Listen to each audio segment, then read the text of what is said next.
What's up guys, Asian here again with another Trials Guide video. Today we're going to be finishing off our Cloudrest series here with Zamaja. So this is the final boss of Cloudrest. You guys can either face her before killing any or none of the side bosses. So anywhere from 0, +1, +2, or +3, which is hard mode. So in this instance, we're doing a +1 farm with Mayflower, so we're going to be going over both the Zamaja mechanics, which don't change at all between 0, 1, 2, or 3, as well as what you might want to do for a +1 scenario here, and to kind of explain when you do add those extra side bosses, +1, +2, +3, what exactly is happening both during the fight as well as during the execute phase of the fight itself. So, just starting off here, we have ads before you actually can fight Zamaja. You have 2 creepers and 2 monstrosities, so we're going to be doing kind of a stack here for these ads that is a little bit faster than just killing them one at a time. Dodge and AoEs on the. Let me just go ahead and skip ahead here. So basically what we wanted to do is you basically bring the 2 monstrosities over to the left creeper.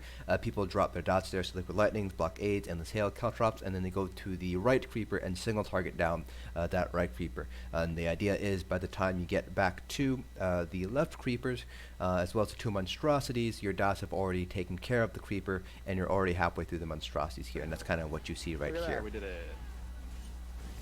Now for the monstrosities themselves, these guys are probably going to be one of the more dangerous ads in the fight here. So throughout the fight there will be ads that spawn during shadow phase, and at the end of each shadow phase a monstrosity will spawn. So these monstrosities will apply a debuff on you known as Baneful Mark. That'll bring you down to about 10% health, and then put a healing debuff on you, about a 70 to 80% healing debuff. I'm not 100% sure on the exact debuff on you. The only way to get rid of Baneful Mark is to heal yourself all the way back up to full health, so 100% health, or you can kill the monstrosity. While Baneful Mark is on you, there is a dot that gets steadily worse and worse, so you do want to cleanse it as quickly as you possibly can, otherwise you will die from the dot itself. The monstrosities themselves are not terribly difficult to kill here. They have about 2 million health, so that's not too bad. It's easier just to go kill them rather than heal the tank all the way up to full. But during execute, Zamaja will also apply Baneful Mark on you, so it's best to know how to deal with it now versus later. So there's 2 ways you can deal with the Baneful Mark. The first one is the tank can basically use undo, bring themselves 4 seconds previous to when Baneful Mark is applied, and hopefully you'll have more health. Generally will have more health that way, so it's going to be basically, if you're not at full health, you'll be a lot easier to heal yourself all the way back up to full that way. The other option is just to stack a bunch of healing ults, so healing springs, extended ritual for the synergy as well as the heal, orbs, blood altar, basically everything you can, major and minor vitality, major and minor mending, just to get as much healing as you can on the tank, so that way they can get up to full all the way up as quickly as possible, and you'll be able to see that during the execute phase of the fight here, how quickly we're able to bring the tank all the way back up after Baneful was applied. So for the fight itself, Zamaja has quite a few mechanics, and we will go over each one as they pop up. Alright, here we go. Here, I'll come over and So, provide you emotional first thing you're going to want to do as the tank is basically make sure to face Zamaja away from the group. Doesn't matter which direction you're facing them, as long as it's not facing the group. So basically what happens here is Zamaja has the basic light attack, which is basically a laser that she shoots out. And that laser will hit everybody in front of her, so that's why you want to turn and face her away from the group.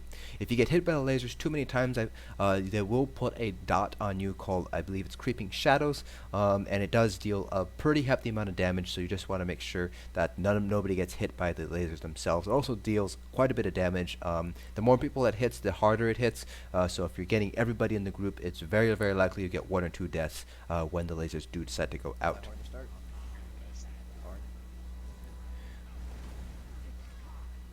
Shit, I'm still. And so you saw there, it's kind of hard to see since we're on her backside, but she does have a heavy attack where she basically charges a shadow ball in her hands and then she launches that out. You can't dodge it, you need to block it. One thing you can do to help mitigate damage a little bit is to use Absorb Magic as a tank, and that'll basically allow you to use that shield to take away from the initial hit, so it actually reduces damage by a little bit, about 5k or so, when you add on the healer. It's after you get hit by it. So that's one thing you can do to avoid the heavy attack. Otherwise, you can just straight up block it. You can't dodge roll it at all, so that's something just to be mindful of. This hurts me. I'm going back Man, over why do here. I always forget something? And now you can see here that she does port around the room. Basically what she does is she opens a portal on the ground, she dives into it, and she dives out of another portal that also spawns in the room. So what you want to do is you want to look around the room for a portal here. You can kind of see it behind the matriarch right Guess here. that's not a bad one. But it's basically just a ring of rocks, and Zamaja will pop out of there. So as the main tank, just make sure to keep an eye on it Okay, get the spheres. and run over to it and taunt it as quickly as you can. Now you saw there that we have spheres that spawn. Let me see if I can get Finish a... lots of those spheres, my dudes. Having a healing ultimate, but there should be one that spawns right next to her. okay. So you can see here, that's what they look like. There's 3 of them that spawn. They all have really low health, so it's pretty easy to kill them. Now, you don't, the thing with the spheres are if you touch them, or if the 2 spheres touch anything, or if a pet touches them, they'll explode and they'll shoot out smaller spheres outward.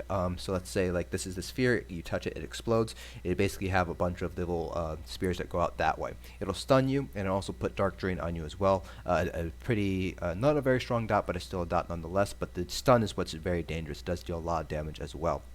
So the idea is to kill all the spheres as soon as they spawn. Again, there are going to be 3 of them, so make sure to kill all 3 orbs, spheres, before going back to the boss. If the spheres are up for too long, eventually they'll stop moving and they'll hone in on one person and just immediately beeline for that person. So you want to make sure to kill all the spheres as quickly as you can. I believe it's about 15 seconds or so before they just start becoming homing missiles towards a random person. There's really no, it doesn't like target anybody specifically, but you don't want to basically hit any of the tanks or anything like that. Get the spheres. So after about Finish lots of those spheres, 30 my seconds dudes. or so, Fuck your DPS. you'll see the shadow portal will spawn, and so most groups are bringing 3 tanks into Vet Cloudrest. So you have the main tank, which is tank is a Maja basically the whole time. Then you have 2 off tanks, and the off tanks are going to be basically swapping off when they're going into the portal, because there is a 2-minute cooldown after you use the portal. You can't go back in, otherwise you die immediately. So this is the Shadow Realm. It's going to be a little bit more complicated than the side bosses here. So let's go ahead and get started with the Says Shadow the guy Realm who here. wouldn't invite me. So while you're in the Shadow Realm, unlike with the side bosses, you do have the Shade of Zamaja to deal with. The Shade of Zamaja has pretty much most of the moves that Zamaja has. She has the light attack laser beams, and she has the heavy attack. And there is one more attack that she does as well that Zamaja also does, which is an interruptable. So the interruptable will basically throw somebody into the air and deal fall damage, basically. It's really a lot of fall damage. It's about 80% of your health fall damage, so make sure to interrupt that. Both this Shade as well as the Zamaja in the real world will do the interruptible, so make sure to get that interrupt when you see it happening. Unlike the real world Zamaja though, this Shade of Zamaja, you can face her wherever you want, because the laser will only ever hit whoever she has targeted. So basically what you want to do is you want to have the off tank go down, taunt the Shade, and then say tank ready or something like that. Ready? Different fight. And basically you can see here it's basically the exact same thing as the Shadow World. You have the crystals around, except this time you have more than 3. I believe you have 9 or 8 crystals that you have to break. Again, there's only 3 orbs though. There's not 8 orbs or anything like that. In the real world there'll be shards, just like in the mini bosses, that you have to send down using a synergy, and just like the side bosses, you will have to bring the orbs to the shards in order to break them. And all this can be done by synergizing. The orbs, while they're out, will shoot out little projectiles at everybody. Doesn't deal that much damage. As the off tank, if you need the health, you can just use absorb magic to absorb that, and then while you have the orb, it'll deal oblivion damage as long as you're holding it. So pretty much the way to get out of Shadow Realm and deal with it is exactly the same. You just have to find the orbs and break them, get rid of them with these shards. So there are a couple of things you want to just watch out for while in the Shadow Realm here.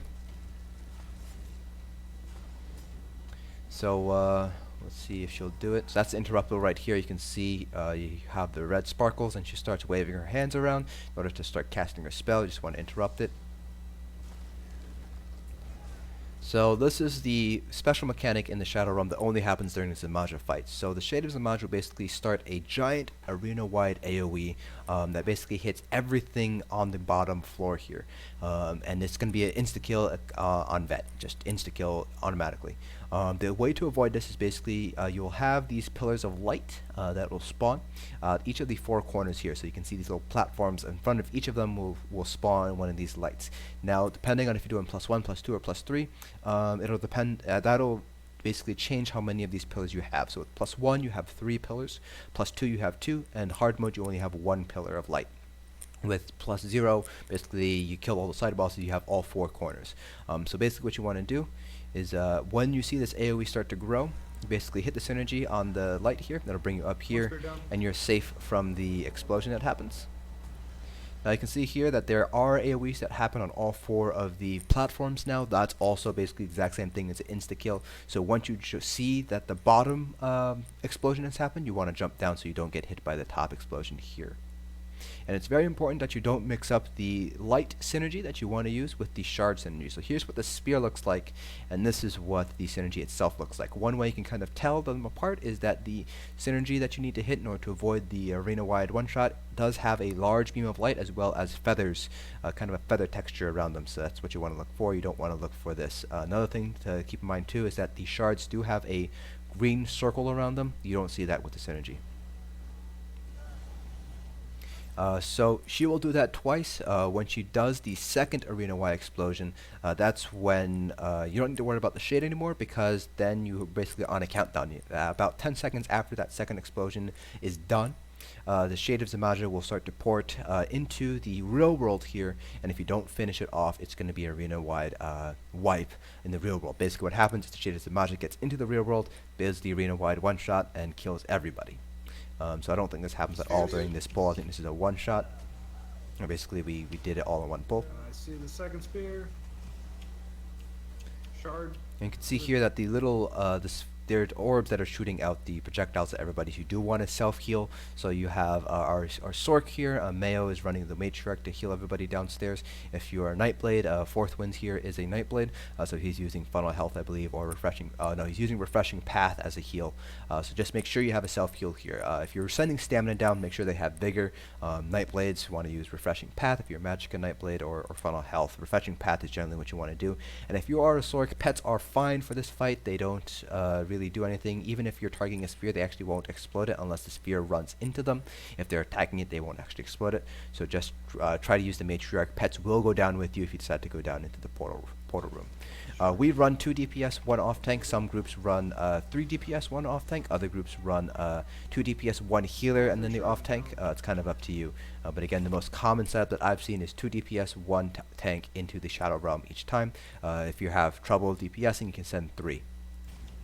That's finished. We're almost done.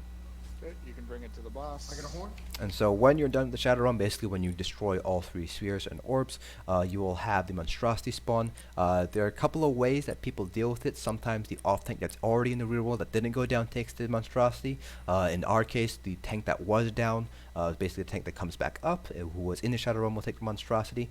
And basically you just want to kill the Monstrosity. The general order priority though is you want to take out the spheres first before you go to the Monstrosity. The tanks generally, even with Baneful Mark, it's pretty easy to not get killed while holding onto the Monstrosity. You also see that there are going to be ads around here. They will pop out from the portal every once in a while. While you're in the Shadow Realm, you will see them start walking towards the portal. You can't really do anything about it. So basically what the off tank that's up here will do is basically they will take the ads and kind of bring them towards the Maja. Now this is a +1 fight, so now that we're back in the real world for a little bit, I'll be able to explain what the +1s do. So basically what the +1s are, if you, let's say, so in this instance we didn't kill Gallenway, so we have Gallenway basically as our +1 boss here. So throughout the fight, the Griffin mechanics will always happen. So for Sororia, that would be the Firebomb.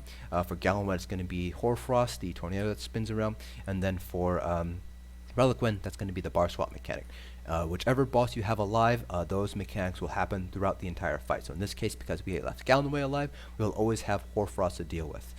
If we had, let's say, Gallenway and Sororia, we'll have to deal with the Hoarfrost and the Firebombs. So that'll happen throughout the entire fight. Now the Riders themselves will also spawn during the fight. They'll spawn depending on +1, +2, or +3. So in this case, +1, he'll spawn at 50% health. With +2, one of them will spawn at 66% and the other one will spawn at 33%. And then in +3 hard mode, the first one will spawn at 75, then 50, and then 25%. And those are fixed spawns, so that's health based. Um, Once they spawn, they'll be and you kill them. That's it. They're done for the fight. You don't have to worry about them respawning at all. So it's not like Asylum where if you kill the ads, they'll come back after a certain period of time. Once you kill the ad, once you kill the rider, they're done. They're out of the fight forever. You still have to deal with the Griffin mechanics, however. And the riders themselves still have all the mechanics that they had as if you fought them separately. So for example, in this case, Gallonway, he'll still have that Ring of Ice. He'll still have the AoE around him. He will still have the interruptable move. He'll still port around and do the ice explosion. So basically all the mechanics from the mini boss fights are just transferred over to this fight here. The Griffin are always going to be active and the rider mechanics are only when the rider is alive. So you can see here, spheres are up, so now they're going to focus the spheres first and then go for the Monstrosity. I believe in this case the Monstrosity dies to cleave anyways. And then you just keep on going from here. Now there are going to be a couple additional mechanics that happen, and they do happen at health thresholds. So the health thresholds are pretty simple. It's going to be 60% and 40%, as well as any health thresholds depending on if you're doing +0, 1, 2, or 3. So basically, the way you deal with everything, the Griffin mechanics is pretty much the exact same as if you're fighting them separately. So Hoarfrost, drop it in group, pick it up, drop it immediately. Sororia, call bomb. On Zamaja, you want to just make sure to call it wherever you are in the center. Just don't say on me when you have Sororia. Again, you want to make sure everybody knows where you are located. So for example, a bomb on Zamaja, bomb in the center, bomb on Sororia, bomb on mini boss or something like that. Just make sure to call it out. And because Zamaja does move around, if you get for example, you get a bomb when Zamaja is moving, make sure to say something like bomb on where Zamaja was or bomb where Zamaja is going, so on and so forth.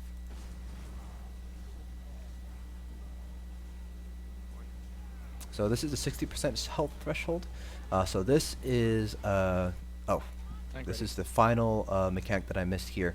So there's two mechanics going on right now. So the first one is called Crushing Darkness. Basically what Zamaja does is she targets the tank and then the furthest person away from her, or basically whoever has taunt on Zamaja and whoever the furthest person is away from her. Basically you can see here just a beam that just follows you around. It moves pretty slowly so you can pretty comfortably just run around it, but you don't want to get hit by it because it does deal increasing damage the longer you're standing in it, so you do want to move away from it. As the main tank, what I recommend doing is kind of going in a U-shaped pattern. Basically you back up, you back down, then you kind of go side and you go run back up to Zamaja, making sure to keep her faced away from the group. That's the most important thing here. Now, the second mechanic that you see here, this giant kind of conal, this is coming from the portal in the center. So this mechanic will only happen when the portal is up. Basically, it's just a wave of energy that hits out from the portal itself. If you get hit by it in the real world, it'll send you into the shadow world. It's basically as if you decide to go down the portal. So if you have the portal debuff, you will die if you get hit by it. And if you don't have the portal debuff, then you get sent into the shadow world. This will also happen in the shadow world, so you'll have these cones happening in the shadow world as well, and you might be able to see it next time I go down. If you get hit by the cone while you're in the shadow world, it'll send you back up to the top. So it'll basically be as if you finished the shadow world mechanic. So you just want to make sure to get out of it. You can actually dodge roll the wave if that hits you, but it's easier just to dodge roll out of it right away. So you can see here that we basically move out of the way, Focus the spheres. like so. Now, one thing I do want to mention here, if you're doing Sororia at all and you have the bomb while this is happening, you basically want to say something like bomb right or bomb left, and that'll basically tell people to go left or right. It's going to be a little bit iffy because most people, you usually have people going both ways, but if you can, just call bomb right, bomb left, so that way people know which way to dodge roll. Sooner is better than later, obviously. You can see here we're still dealing with the Hoarfrost, we're still dealing with the spheres and everything like that, so that's basically what's happening. So now we're at 50% health, which means Gallonway will spawn. So you can see Gallonway spawns here, and so now what you want to do now is you want to shift attention away from Zamaja and then focus the mini bosses here. Depending on your specific group strategy, so for example, if you're going for speed and score, you might want to cleave, you might want to focus Gallonway and then cleave Zamaja, but most groups would just keep Gallonway away, or whatever the mini is, away from Zamaja and just focus the mini down. So it has the exact same health as if you fought him separately, so 15.5 million health, and so this is kind of what we do here. Okay, we're going to focus Gallonway. So what happens is the off-link that's in the real world will taunt Gallonway, and then, so it depends really on when it happens. So basically basically what you want to have happen is that whatever off tank is scheduled to go down into the Shadow World next will take Taunt of Gallenway. So right now, Elzo is in the Shadow World, so I have to take Taunt of Gallenway, but when Elzo comes up and the Monstrosity is dead, he will take Gallenway, so that way I can go down to the Shadow World. So if we go ahead and... Asian, I'd like you to put yourself in between Gallenway and Zamaja. Spear by main tank, I got please. it. Do you want me to keep him in that donut or outside? So one thing that this is specific for Gallenway, and that's just to deal with Crushing Darkness. Any boss really, any of the minis actually. Basically, because Crushing Darkness targets the furthest person away from the boss, you want to make sure the off tank doesn't get Crushing Darkness. So if you guys heard what Jared was saying, our raid lead, he wanted me to position myself so that way I'm between Zamaja and Gallenway. In this instance, that basically means that I will not ever get targeted by Crushing Darkness because everybody else would be behind Gallenway. So that's one way to kind of avoid Crushing Darkness.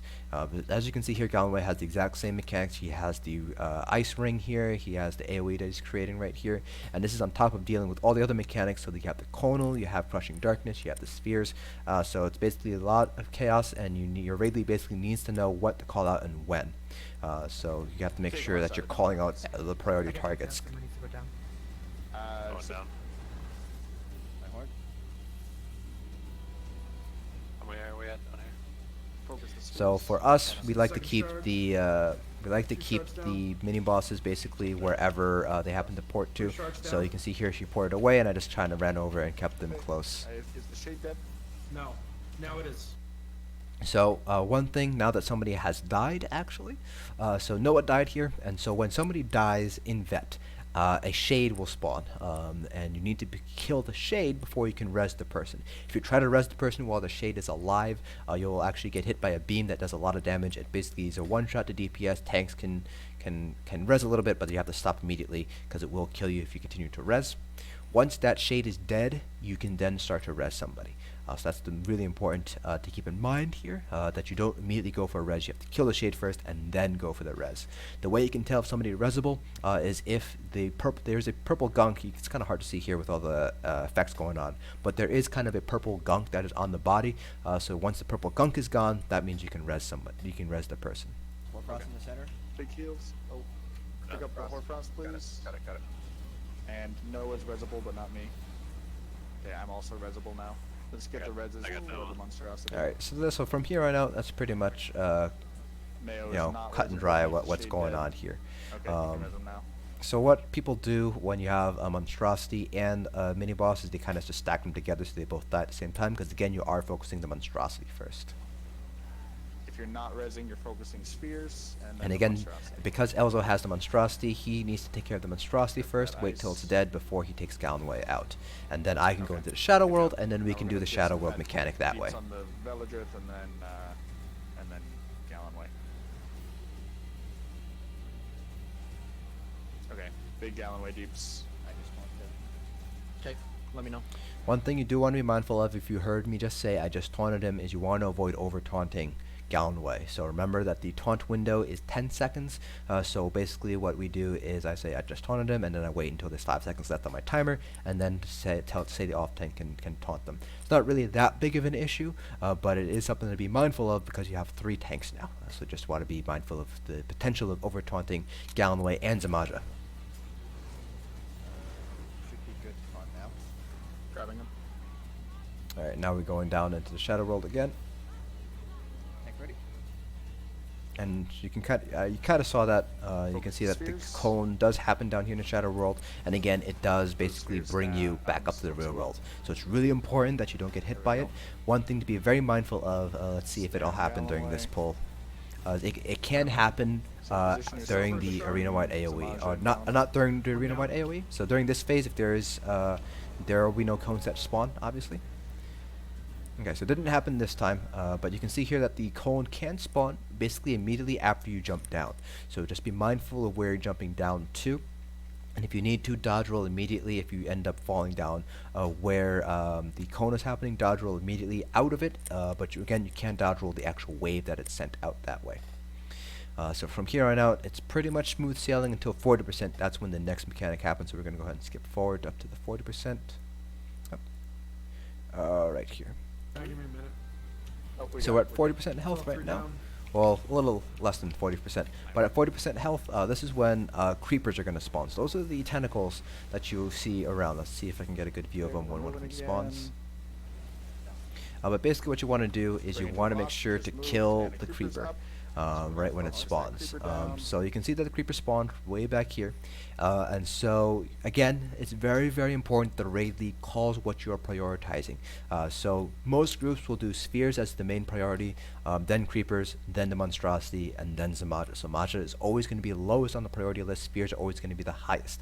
Now it's going to depend on whether you want to do monstrosities first or creepers first. Most groups will do creeper first, and that's because the creeper itself can target a random person with razor thorn. Razor thorn is basically like it just roots you. And if you break free right away, nothing bad happens. It doesn't leave a dot on you or anything like that. But if you wait too long to break free, I believe it's 3 seconds, it'll apply a Razor Thorn debuff on you, and that'll basically silence you. So you'll be able to you will not be able to use any ability that uses Magicka. So Magic DPS, basically, you can't use any of your abilities at all. No shields, no DPS skills, nothing. Stamina, you'll still be able to use stamina abilities, you just won't be able to use any abilities that use Magicka. So it's really important that if you do get hit by the Razor Thorn, that you dodge roll right away. There's also spheres, so we're gonna get spheres, then the creeper, then the villager. So I'm sure you guys heard that first, that Jared basically said we're going to get the spheres first, then the creeper, then Cloudrest. So it's very important, if you are the raid lead for this fight, to call out those priorities.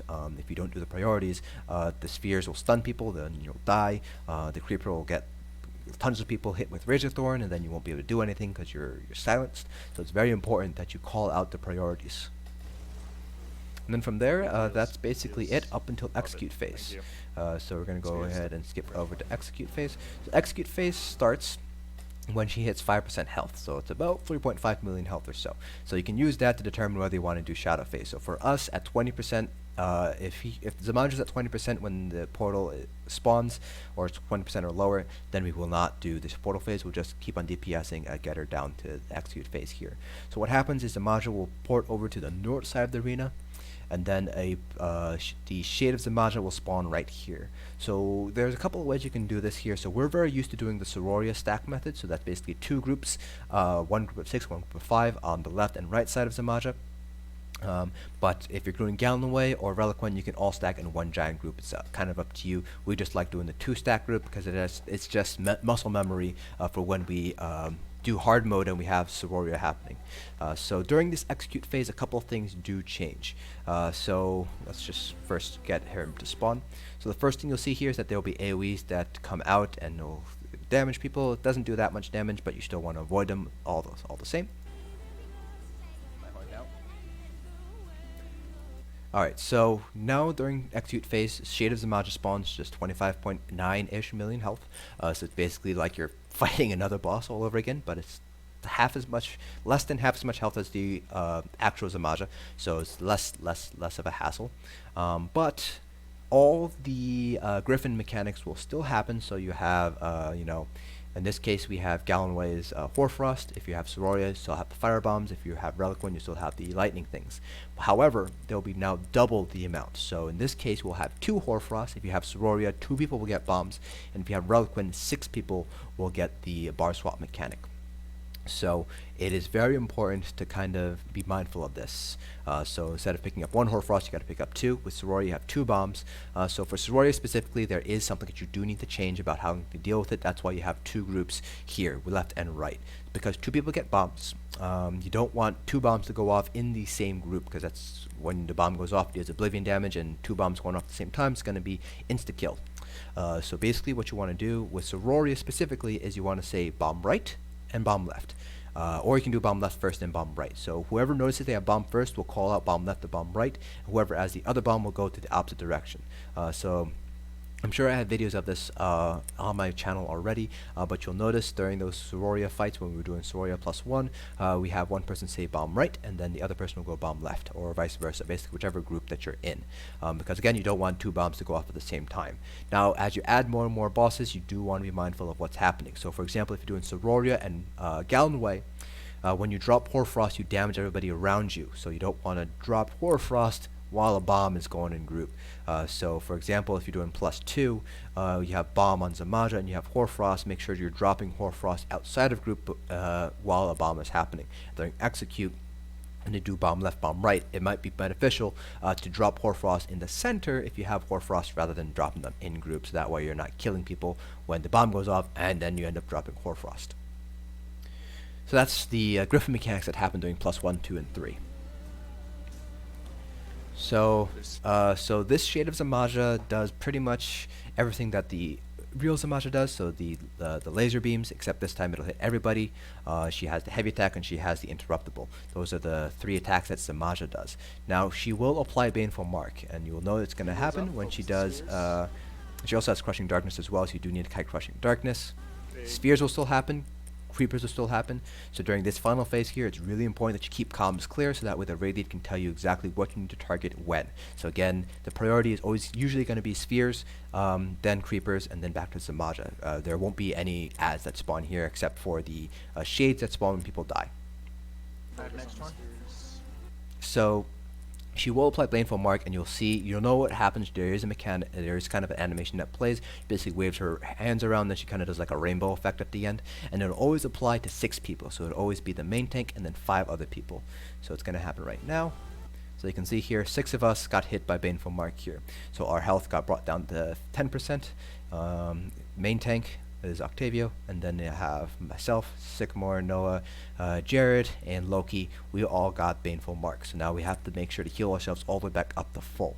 So remember, Baneful Mark doubles the amount of ultimate that it takes to use an ultimate, and then drops you down to 10% health, and then it applies a healing debuff on you that you need to basically get, I think it's 70% or so, 70 or 80%. You need to heal yourself all the way back up to full in order to get rid of it, or you can kill the Shade of Zamaja, but obviously 23 million health, that's not going to happen. And while the Baneful Mark is on you, you will have a dot on you, so just be mindful of that. You want to make sure to heal everybody right away, so that's why we have all of our healing ults going on. So you can see here we have Absorption Field from one of our Sorks going on, we have a Matriarch for a heal, we have Ritual going on, we have Orbs, we have Blood Altar going on. As a tank, it's really nice to have like 2 Harmony, so you get a really nice heal from Blood Altar. We have Major Mending going, so I'm using like Fragmented Shield and then using Green Dragon Blood afterwards. We have Bone Surge going, so that way people can get the Vitality buff from it, as well as the damage shield. And we have major vitality potions here, lingering health potions. We have basically every single possible way of healing ourselves up. So if we go ahead and take a play here, we'll see just how quickly we're able to heal ourselves back up. It's pretty easy if you have all those healing sources going on. For tanks, definitely try to get those major vitality potions, the lingering health potions here. And so one thing you do want to make note of is there's only so much you can do as a main tank. At some point, you will need to swap off because Baneful Mark, you just aren't able to get rid of it. When that does happen, one of the off tanks will basically say taking, give it a second, taunt, and then swap places with the main tanks. And then the main tank goes wherever the off tank was.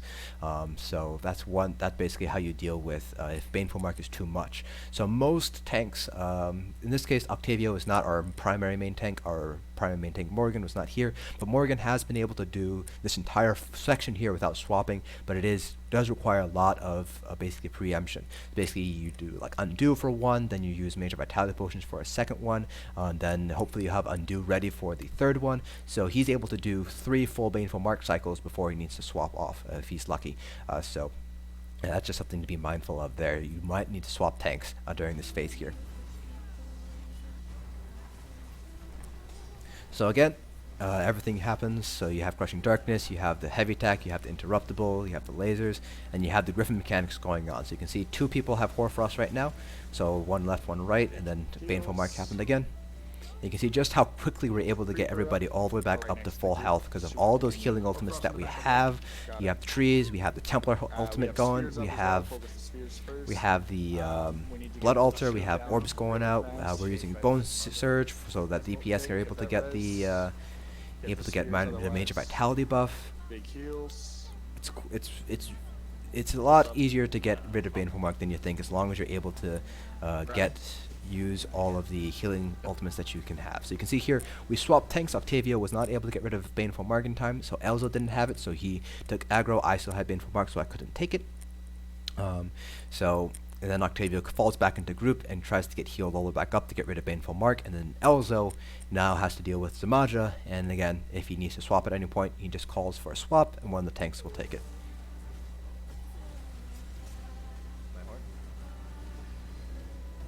And so this is basically the entire execute phase. So it's very chaotic. So it's really important that you keep comms clear, so that way you know, everybody knows what's going on here.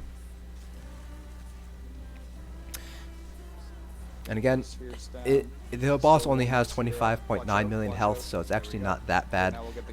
It's way in the back. So this fight actually goes this execute phase actually goes by pretty quickly here. Big heals. There we go. Gonna do any more mechanics, we're just gonna focus on Majin now.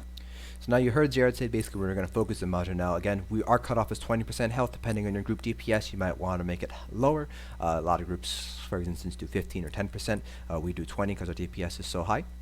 And at this point, we just ignore the spheres because we're going to be able to kill her before anything happens. She is taunted. Okay. Oh, okay. This kills me.